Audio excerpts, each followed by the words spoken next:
Hello again, my dear fellow groaners. You're along for the ride into the groan zone for episode number 38 this week. This is the final push to 500.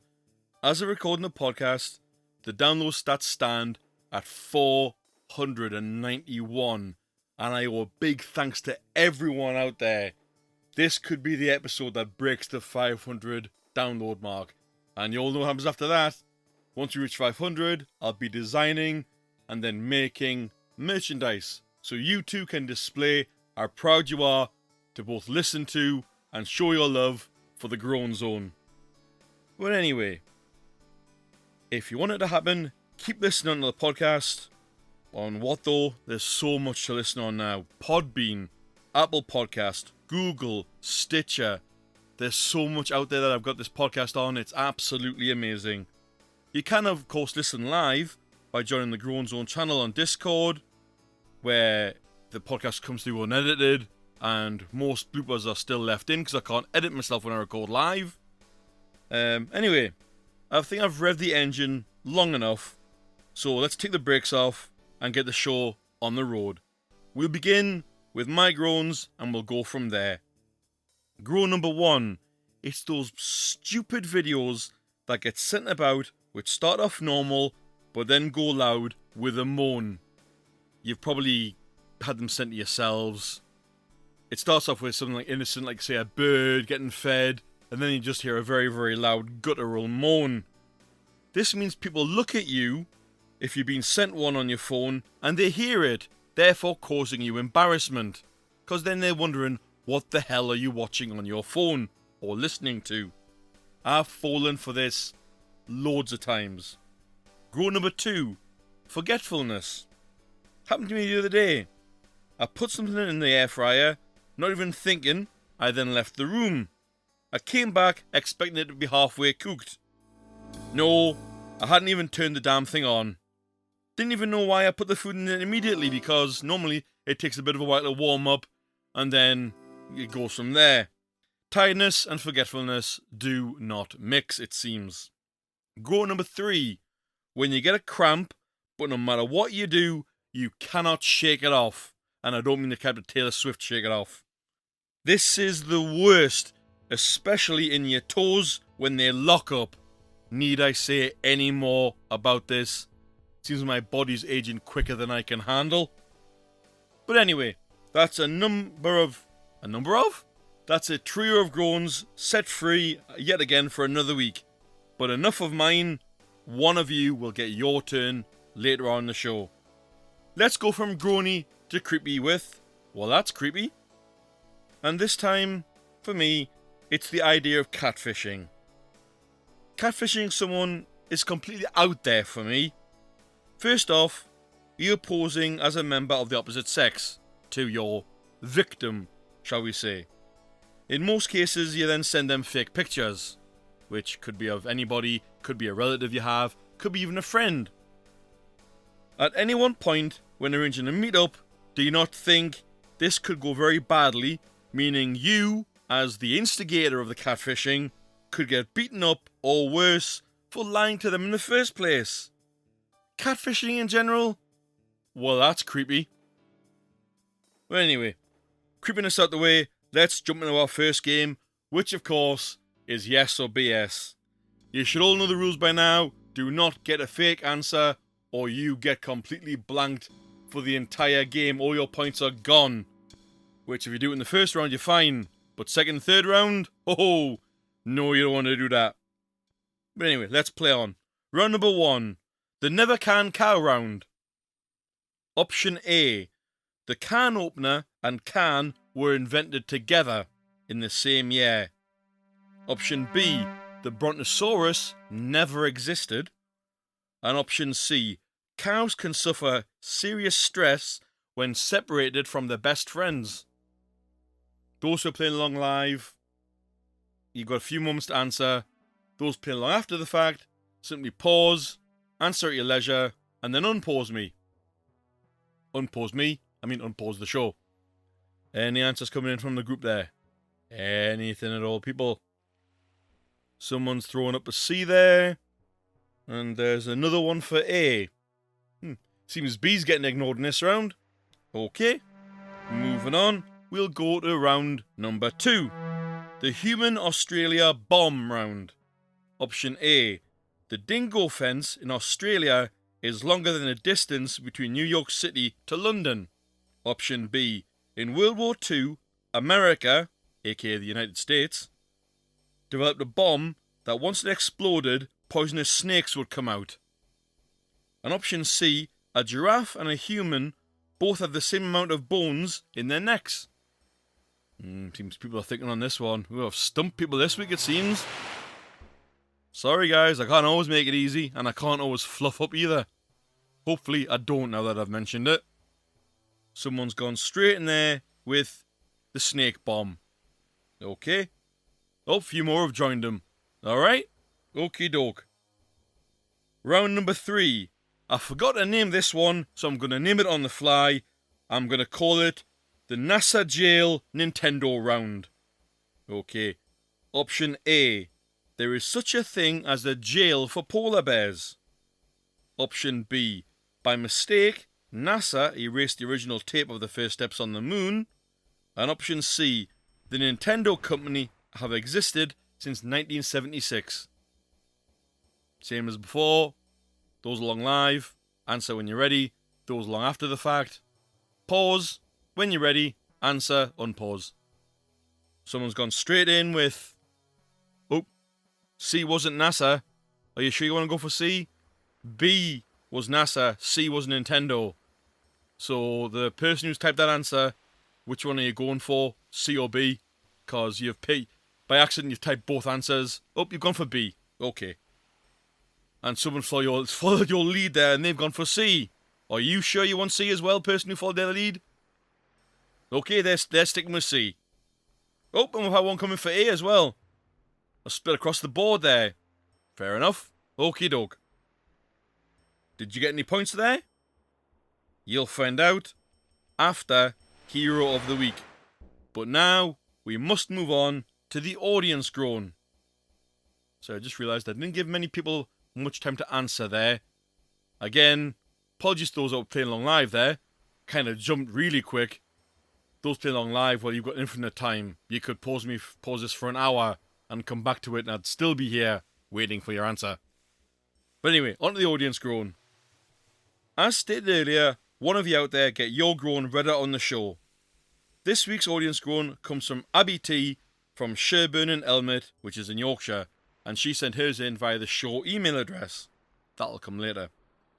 Abiie T groans about the following. Screaming kids. She says the noise is unbearable, especially when there's no filter. I'm afraid you can't muffle a kid because that's against the law. My ears still ring from my nursery work. Abiie T, I'm sure we all feel your pain. I cringe when I walk past screaming kids in shops and my ears, God do they hurt. Good groan. Good groan. Now, to be a part of the show and get your groan read out like Abiie did, you can do this in a few ways. You can wing off an email to thegroanzonepod@gmail.com. You can find the Groan Zone podcast group on Facebook groups. You can join in on Discord, as a few people do, under the Groan Zone podcast. And last but not least, you can hit me up directly on Mystery Groaner on Facebook Messenger. And for those that are still curious, it's just Mr. with an extra E on the end. Not as in the word mystery, it's play on words. But don't forget, Groaners, you can also send in your feedback, so you can tell me what you love about the show, what you hate about the show, your well that's creepy or your Ohhh Unlucky stories, or your hero or zero of the week nominations via the aforementioned ways. We've also got some more stuff coming up in the future, but developments are going to have to wait for that into Halloween this year. So we'll see what happens then. But there is some stuff I'm going to mention, but I'm going to save it to the end of the show. But now, we're going to move on to Ohhh Unlucky! And this week's Ohhh Unlucky goes out to Roy Cleveland Sullivan. His nickname was the Human Lightning Rod. Why? Well, apparently, poor Roy here, well, not here, poor Roy was struck outside a fire lookout tower when a bolt burned half an inch strip along his right leg. The exit area blew off his toenail. Lightning then picked a fight with him again in 1969. The previous one I think was in the 40s. While inside his struck, resulting in a loss of his eyebrows and eyelashes. In 1970, he was struck in his own front garden. These are just a few examples of when he was struck. Between 1942 and 1977, Sullivan was struck 7 times, and he survived every single instance, although with injury. He was lucky for surviving so many unlucky events, but unfortunately it did wear him down. Sadly, in later life, people avoided him out of fear that being next to him, they too would be struck by lightning. Due to this, at the age of 1971 and 1983, he took his own life. This is a sad end for this unlucky yet lucky survivor. Several times by lightning. By God, that must have hurt every single time. I cannot imagine what he would have gone through. And then for that sad end, rest in peace, Roy. To survive that, you are a true survivor. Well played. But let's move on from unlucky now and see who feels lucky with our second game of the podcast with Gimme the Question. Here we go again. 3 rounds. I give you the answer, but you, my fellow Groan Crew peeps out there, must pick the correct question. Round 1, and there's no point blanking. Don't worry, any points you score in this game are safe from yes or BS. You're not going to lose points on this game, so you're fine. Round 1. Your answer is Typhon. Your questions are: option A, who is considered in Greek mythology to be the father of all of the monsters? B, what is the type of deadly weather system that impacts the east of the world? C, what is the brand of teabag that is sold in the UK? Same as previously, those along live, have a think, answer as soon as you can. Those playing after the fact, drop a pause, unpause when you're ready. Ooh, I've stumped people again. Wow, I really have thrown people off this week. I'm going to have to rush here, those playing along live. Any answers coming in? Nope, no answers coming in on that round, surprisingly. Okay. Round number 2. Your answer is Godzilla. Your questions are: option A, what was an obscure song released by The Who in the mid-1970s? Option B, what creature was based on some monsters in Greek mythology? And option C, what film was released worldwide on November the 3rd, 1954? Just await those answers popping in. People are thinking. Someone's throwing in a C there. Seems a couple of people have gone for option A. Seems B's like a leper at the moment. B's been avoided like the plague. And a few more have gone in for C as well. Okay. Moving on, round number 3. Your answer is The Crow. Your questions are: option A, which film was a low-budget horror film about a crow which starts attacking people? Option B, what TV documentary explored the nature and intelligence of crows? Or option C, what film was the last movie of the late Brandon Lee? Someone's really confident there, they've gone straight in for C. Someone's feeling brave and have gone for A. And someone else has gone for B too. Okay. Did you get them right? We'll figure it out later on after Hero of the Week, which is the next section. You'll get all the answers to all the games. Okay. Hero of the Week. Now, I don't know the full details of this, but apparently a family pet, which was a dog, went absolutely crazy on his owners and children in his household. The dad of the family had to fight his own beloved dog to protect his family. Sad to say, the dog was put down during the course of this incident, as the dad had no choice, and many witnesses concurred this. If more details come out affirming any negativity in this story, I apologise in advance, and sorry to any dog lovers out there. I name the dad a hero for rescuing his family and himself from their once beloved pet who went on a complete rampage against them. They don't know why the dog went completely crazy. They really do not know. I dare say more details will come out. Again, Any negativity regarding this story, I'm so sorry, but details are few and far between right now. So do forgive me if anything, like for example animal abuse, is broadcast later on in the media, okay? I genuinely did not know the full details. However, we're almost over for another week, but before we wrap this show up and send it, there's just enough time to see about those game points. Game answer time. With the SOBS. Round 1. The Never Can car round. Option A. If you picked the can opener and can were invented together. False. The first can opener was not invented until near 50 years after the can. So, I dare say lots of people were just stabbing cans with knives before can openers were invented. Either that, or looking very perplexed at a can of food that they couldn't open. Bless them. Aren't humans great? Option B. The Brontosaurus never existed. That's actually true. The Brachiosaurus did, but the Brontosaurus did not. And option C. You picked this one. Cows can suffer serious stress when separated from their best friends. Surprisingly, this is true. Which I didn't believe either when I read it, but animals can feel pain, although some people disagree with that, and they can feel emotions. Moving on to round number 2, the Human Australia Bomb Round. If you picked option A, the dingo fence in Australia is longer than the distance between New York to London, that's absolutely true. However, if you went for option B, in WW2, America developed a bomb that once exploded, poisonous snakes would come out, that's actually false. For some reason, America developed a bomb, but it contained bats. I'm not sure which would be more lethal. I dare say snakes would be more lethal instead of bats, unless you want to start a rabies pandemic. But bats, apparently, is the right answer. So, sorry anybody who went for that one, it's a falser. If you went for option C, a giraffe and a human both have the same number of bones in their necks, this is 100% true. Which, you'd be surprised, wouldn't you, with the length of a giraffe's neck?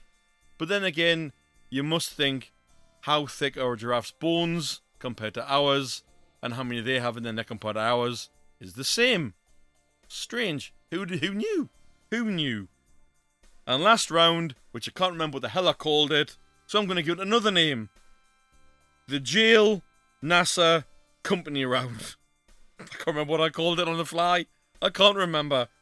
If you went for option A, there is such a thing as jail for polar bears, it's actually true. I don't know where the jail is because they wouldn't tell me on the fact, but there really is a jail for polar bears. I'm not sure what it is, where it is, but I would hate to be the warden of that jail. Option B. By mistake, NASA erased the original tape of the first steps on the moon. Again, this is also true. And again, nothing to back this up, because again, I couldn't get the facts off the random fact generator I used. And last but not least, the Nintendo company existed since 1976. I bet I managed to fool a heap of people with this one. You're gonna kill me, but apparently, the Nintendo company has existed well before the Nintendo console was ever made. They've existed since 1889. That is probably even well before microchips and any form of console was invented. So I don't know what Nintendo were doing in 1889, but they were doing something. Now then, forgive me the question answers, and I'm sorry to anyone that got blanked there, but there were some doozies in those rounds. Round 1, forgive me the question. Your answer was Typhon. The correct answer was option A, who is considered in Greek mythology to be the father of all monsters. And also, the correct wording for the weather system is typhoon. The correct wording for the teabag salt in the UK is typhoo. So, I did a bit of a play with the questions there. Round 2. Your answer was Godzilla. The correct question was C. What film was released worldwide on November the 3rd, 1954? It was, of course, Godzilla. The very first one, with a very weird looking rubbery suit. But then again, as opposed to some CGI we've got these days, the guy in the rubber suit probably looks 100% better. In some cases, not all. And last round, round number 3, your answer was The Crow. The correct question was, of course, C. What film was the last movie of the late Brandon Lee, who was, of course, the son of Bruce Lee? Well, with luck, some of you out there scored some points, but just before the show ends, there's enough time to say what I was saying before. Pardon me. Was saying before on both Facebook and Discord. There'll be a new weekly anagram game hosted by the moderator of both groups. Catch is, even I will not know the answers until later on in the week.